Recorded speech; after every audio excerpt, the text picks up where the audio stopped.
പലവിധ പ്രയാസങ്ങളും വിഷമങ്ങളും വരുമ്പോൾ മനസ്സിനാകെ ടെൻഷനാണ്. ഞാൻ എന്താണ് ചെയ്യേണ്ടത്? എനിക്കെന്താ ഇങ്ങനെ വീണ്ടും വീണ്ടും ഓരോ ആപത്തുകളും പ്രയാസങ്ങളും എന്നെ തേടി വന്നുകൊണ്ടിരിക്കുന്നത് എന്ന് ചിന്തിക്കുന്നവരുണ്ട്. അത്യാവശ്യം സമ്പത്തുണ്ടെങ്കിലും ജോലിയുണ്ടെങ്കിലും മറ്റ് സൗകര്യങ്ങളുണ്ടെങ്കിലൊക്കെ പലപ്പോഴും സമാധാനം മാത്രമില്ല എന്ന് പറയുന്നവരുണ്ട്.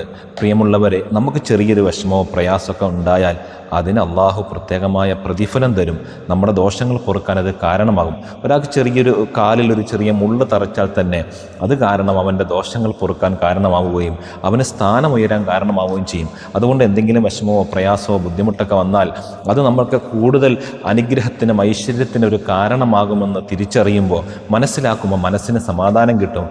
സന്തോഷം ഉണ്ടാകുമ്പോൾ അൽഹംദുലില്ലാ പറയുക. എന്തെങ്കിലും വിഷമമോ പ്രയാസമൊക്കെ ഉണ്ടാകുമ്പോൾ ക്ഷമിക്കാൻ കഴിഞ്ഞാൽ അള്ളാഹുവിൻ്റെ അടുക്കൽ വലിയ സ്ഥാനം കിട്ടാനത് കാരണമാകും. അള്ളാഹു നമുക്ക് സമാധാനം തരട്ടെ. വിഷമങ്ങൾ പ്രയാസങ്ങളൊക്കെ അള്ളാഹു മാറ്റിത്തരുമാറാകട്ടെ.